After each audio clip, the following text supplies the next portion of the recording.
Hello friends, welcome to my channel. Friends, నేను ఈరోజు discuss చేస్తున్న టాపిక్ ఏంటంటే, గత 2 రోజులుగా బాగా కాంట్రవర్సీ అయిపోతుంది కదా శివాజీ గారి మాటల గురించి. వాటిల్లో కొన్ని ముఖ్యమైన విషయాలు తెలుసుకుందాం. అసలు అతను మాట్లాడిన మాటల్లో ఎంత నిజం ఉంది, ఎక్కడ తప్పుగా మాట్లాడాడు, వీటన్నింటి గురించి ఒకసారి చూద్దాం.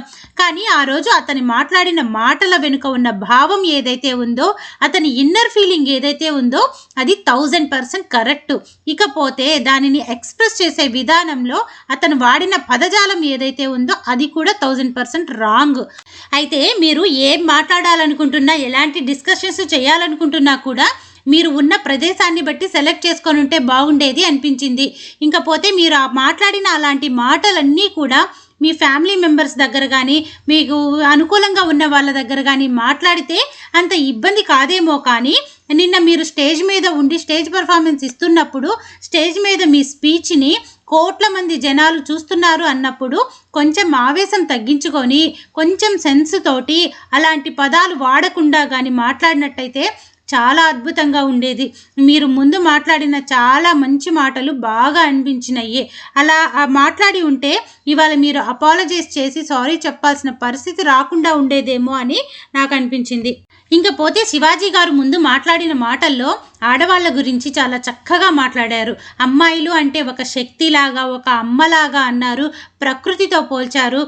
ఇంకా మీ అందం అనేది మీరు ఎక్స్పోజ్ చేయటంలో కాదు, మీరు చక్కగా కట్టుకునే చీరలో మీ అందం కనిపిస్తుంది, మీరు చక్కగా వస్త్రధారణలో ఉంటే ఎంత అందంగానో కనిపిస్తారు అని ఎంతో గొప్పగా మాట్లాడాడు. ఆ ప్లేస్లో ఎక్కడా కూడా ఆడవాళ్ళని కించపరిచినట్లు కానీ, ఆడవాళ్ళ గురించి తక్కువ చేసి మాట్లాడినట్టు కానీ అస్సలు లేదు. కానీ ఆ తర్వాత ఎక్కడైతే కొంచెం ఆవేశంలో 2 పదాలైతే మాట్లాడాడో అక్కడ మొత్తం పోయింది. అక్కడ కానీ మీరు అలాంటి పదాలు ఉపయోగించకుండా చాలా సున్నితంగా కానీ మాట్లాడున్నట్టయితే మీరు ఇవాళ సారీ చెప్పి అపాలజైజ్ చేయాల్సిన పరిస్థితి అనేది వచ్చేది కాదు. అయితే ఇక్కడ మెయిన్ కాంట్రవర్సీ ఏంటి, హీరోయిన్స్కి సంబంధించిన డ్రెస్సింగ్ సెన్స్ గురించే కదా. అయితే ఇక్కడ 2 వర్షన్స్ ఉంటాయండి. ఫస్ట్ ఏంటంటే, హీరోయిన్ అంటే ఒక సినిమాకి హీరోయిన్గా కానీ, ఒక సీరియల్కి క్యారెక్టర్ ఆర్టిస్ట్గా కానీ చేస్తూ ఉంటారు. వాళ్ళకున్న వృత్తి ధర్మం ప్రకారం వాళ్ళ సుపీరియర్స్ కానీ, వాళ్ళ డైరెక్టర్స్ కానీ ఏ డ్రెస్ సెలెక్ట్ చేసి వేసుకోమంటే సినిమా కోసం అవి వేసుకోవాలి. ఎందుకంటే మనం పనిచేస్తున్న ఫీల్డ్ అలాంటిది కాబట్టి అది ఎలాంటి తప్పు లేదు. కానీ ఇక్కడ తప్పు అనేది ఎక్కడ అనిపిస్తుందంటే, సెకండ్ వర్షన్ ఏంటంటే, మీరు ఒక పబ్లిక్లోకి వస్తున్నప్పుడు, క్రౌడెడ్ ఏరియాలో ఉన్నప్పుడు, ఒక ఈవెంట్స్ జరుగుతున్నప్పుడు, ఎక్కువ జనాలు అక్కడ ఉన్నారు అన్నప్పుడు కొంచెం కంఫర్టబుల్గా ఉన్న డ్రెస్సెస్ వేసుకుంటే చూసేదానికి బాగుంటుంది. ఇంకా కొన్ని ప్రమాదాలు జరగకుండా ఉండటానికి కూడా ఛాన్స్ ఉంటుంది. అలాంటి విషయాల గురించి ఈ మధ్య రీసెంట్గా జరిగిన ఒక విషయమే తీసుకొని మనం మాట్లాడదాం. హీరోయిన్ నిధి అగర్వాల్ గారు రాజాసాబ్కు సంబంధించిన ఒక ఈవెంట్ కోసం రావటం జరిగింది. అయితే ఆవిడ మీదకి వెళ్ళిపోయి ఎంత దారుణంగా బిహేవ్ చేశారంటే అసలు అది చూడటానికి కూడా చాలా చండాలంగా అనిపించింది. ఆవిడని కనీసము ఆ క్రౌడ్లో నుంచి సెక్యూరిటీ వాళ్ళు తీసుకొచ్చి కారులో కూర్చోపెట్టడం అనేది కూడా చాలా తలనొప్పిగా అయిపోయింది. అంత దారుణంగా బిహేవ్ చేశారు. అయితే ఆ టైంలో ఆవిడ డ్రెస్ అనేది చాలా అన్కంఫర్టబుల్గా ఉండింది, చూసేదానికి ఇబ్బందిగా ఉండింది, ఆవిడకి కూడా ఇబ్బందిగానే ఉండింది. కానీ అంత క్రౌడ్ ఉన్న టైంలో ఆమె కొంచెం మంచి డ్రెస్ వేసుకొని, కంఫర్టబుల్గా ఉన్న డ్రెస్ కానీ వేసుకొని ఉన్నట్లయితే కొంచెం ఫ్రీగా ఉండేదేమో అప్పుడు పరిస్థితి అనిపించింది. కానీ దీంట్లో మరొక వర్షన్ కూడా మనం మాట్లాడుకోవాలి. కంఫర్టబుల్గా డ్రెస్సెస్ వేసుకున్నా కూడా ఈ పబ్లిక్లో వీళ్ళు ఎవరైతే ఉన్నారో వాళ్ళు ఇంతే క్రూయల్గా బిహేవ్ చేస్తున్నారు. ఇది చాలా దారుణమైన విషయం. అసలు పరిస్థితి ఎలా అయిపోయిందంటే, ప్రతి విషయానికి సోషల్ మీడియాలో పెట్టాలి అనే ఈ ఆత్రంతో అక్కడ ఉన్నది ఎవరైనా సెలబ్రిటీ, ఒక విరాట్ కోహ్లీ అయినా, ఒక నాగార్జున అయినా, ఒక చిరంజీవి అయినా, ఎవరున్నా సరే, ఆఖరికి ఒక చిన్న యూట్యూబ్లో వ్లాగ్స్ చేసుకునే వాళ్ళైనా కూడా కనిపిస్తే డైరెక్ట్గా ఫోన్ తీసేసుకొని వాళ్ళ మీదకి వెళ్ళిపోతున్నారు, సెల్ఫీ సెల్ఫీ సెల్ఫీ అంటూ. ఇకపోతే ఎవరన్నా సీరియల్లో పనిచేసే ఒక ఆర్టిస్టులు ఒక తిరుమలకి వెళ్ళినా, ఏదన్నా టెంపుల్కి వెళ్ళినా కూడా వాళ్ళని వాళ్ళలాగా ఉండనీయకుండా వాళ్ళ దగ్గరికి వెళ్ళిపోయి మాతో ఫోటో దిగండి, మాతో ఫోటో దిగండి అంటూ వెళ్ళిపోతున్నారు. అలా ఫోటోలు దిగటం, ఆ ఫొటోస్ తీసుకొచ్చి ఇన్స్టాగ్రామ్లో పోస్ట్ చేసుకోవటం, ఇదే పని అయిపోయింది. ఎంత దారుణంగా బిహేవ్ చేస్తున్నారంటే, ఒక ఆర్టిస్ట్ కనిపిస్తే ఆవిడ మీదకి వెళ్ళిపోయి పడిపోతున్నారు. అయితే ఇప్పుడు నేను ఒక ముఖ్యమైన విషయం చెప్తాను. అది కొంచెం కాంట్రవర్సీ అయినా కూడా నాకేం ప్రాబ్లం లేదు, నేను చెప్పాలనుకున్నది చెప్తాను.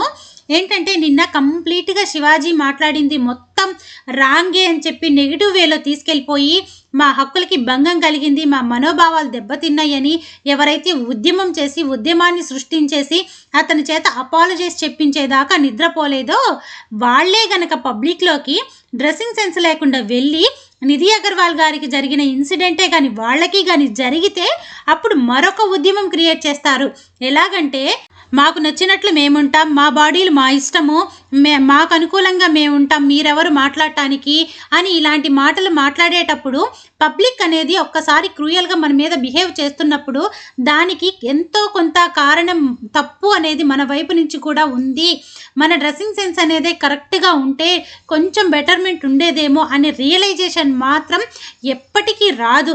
ఎంతసేపటికి వాళ్ళ వర్షనే మాట్లాడతారు కానీ దాన్ని ఎవరైనా అపోజ్ చేస్తే వాళ్ళ మీదకి వెళ్ళిపోయి ఒక ఉద్యమం క్రియేట్ చేసి వాళ్ళని దారుణంగా ట్రోల్ చేసి మాట్లాడేయటం, వాళ్ళ మీద కంప్లైంట్లు ఇవ్వటం ఇవన్నీ చేస్తూ ఉంటారు. ఇంకా మరొక విషయం ఏంటంటే నిజంగా మీ హక్కులు మీకున్నాయి, మీ స్వేచ్ఛ మీకుంది, మీ బాడీలు మీ ఇష్టం కదా అని ఎవరు కాదనరు. కానీ 4 గోడల మధ్య మీకు నచ్చినట్లు ఉండొచ్చు, ఎలా అయినా చెయ్యొచ్చు. కానీ సొసైటీ అనేది అందరికీ సంబంధించింది.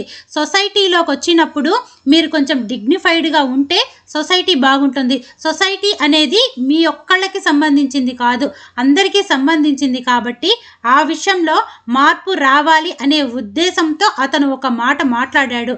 అతను మాట్లాడిన మాటల వెనుక ఉన్న భావం అనేది 1000% కరెక్ట్, కానీ మాట్లాడిన పదజాలం అనేది 1000% రాంగ్. ఇదే అక్కడ ఉన్న తేడా అనేది. ఇంకా దీనికి నేను ఒక పర్ఫెక్ట్ ఎగ్జాంపుల్ చెప్తాను. అదేంటంటే యాక్చువల్గా నాకు శివాజీ గారు అంటే నాకు నచ్చదు, కానీ అతను నచ్చలేదు కదా అని అతను మాట్లాడిన ప్రతిదీ తప్పు అంటాం కూడా కరెక్ట్ కాదు. నిన్న మాట్లాడిన మాటల్లో చాలా వరకు కరెక్టే ఉంది. ఇంకా అతను బిగ్ బాస్ సీజన్ 7లో కంటెస్టెంట్గా వచ్చి టాప్ 3 వరకు ఉన్నాడు కదా.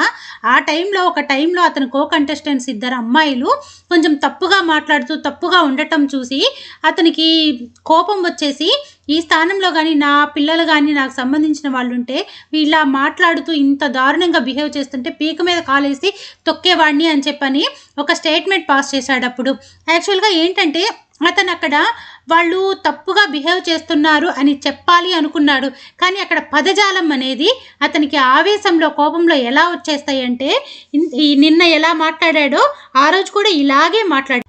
దాంతో నాగార్జున గారు కూడా వచ్చి ఆ రోజు స్ట్రాంగ్గా వార్నింగ్ ఇచ్చాడు. నువ్వు చెప్పాలనుకుంటున్నది కరెక్టేమో కానీ నువ్వు వాడిన పదాలు పీక మీద కాలేసి తొక్కుతాను, ఇలాంటి మాటలు చాలా తప్పు శివాజీ అని చెప్పడం జరిగింది. కానీ ఆ రోజు అతను డిఫెండ్ చేసుకున్నాడు. సార్ నేను చెప్పాలనుకుంటున్నది కరెక్టే కానీ ఆ కోపంలో అలాగ వచ్చేసాయి, అంతేగాని నేను వాళ్ళని ఏదో చెడ్డగా మాట్లాడాలని కాదు అని చాలా మంచిగా మాట్లాడాడు. సేమ్ అదే సిచ్యువేషన్ నేను నిన్న స్టేజ్ మీద అతని మాటల్లో చూశాను. చెప్పాలనుకుంటుంది కరెక్ట్గానే చెప్తున్నాడు, కానీ ఆ ఆవేశంలో అనేది అతను పెరిగిన వాతావరణం వల్ల కావచ్చు, లేకపోతే అతను ఉన్న ఊరి బండిని బట్టి అతని పదాలను బట్టి అలా వచ్చేసాయి. ఎలా వచ్చినా కూడా ఆ పదాలు అనేది తప్పే కాబట్టి అతను అపాలజైజ్ చేశాడు, అది కూడా కరెక్టే. కాబట్టి అతని గురించి మనం అంత ఎక్కువ కాంట్రవర్సీ చేసి మాట్లాడాల్సిన అవసరం లేదు. కానీ ఎక్కువ క్రౌడెడ్గా ఉండే ఏరియాస్లోకి వెళ్ళేటప్పుడు లేడీస్ కొంచెం ఆలోచించి జాగ్రత్తగా కొంచెం కంఫర్టబుల్గా ఉండే డ్రెస్సెస్ వేసుకొని వెళ్ళి మన రెస్పెక్ట్ని మనమే కాపాడుకుంటే బాగుంటుంది అని నాకైతే అనిపించింది. అయితే ఈరోజు నేను చేసిన వీడియోలో 1% అయినా నిజం ఉంది, ఇది నిజమే కదా అని ఎక్కడైనా మీకు అనిపించుంటే మీ అభిప్రాయాన్ని నార్మల్ మాటలతో కామెంట్ సెక్షన్లో తెలియచేయండి. ఇంకా నేను చేసిన వీడియోకి ఒక లైక్ చేసి కొంచెం హైప్ చేసి నన్ను సపోర్ట్ చేయండి. అలాగే మన ఛానల్లో చాలా మంచి మంచి అప్డేట్స్ ఉన్నాయి, అవన్నీ మీరు మిస్ అవ్వకుండా చూడాలంటే మన ఛానల్ని సబ్స్క్రైబ్ చేసుకొని నన్ను సపోర్ట్ చేయండి. Thank you friends.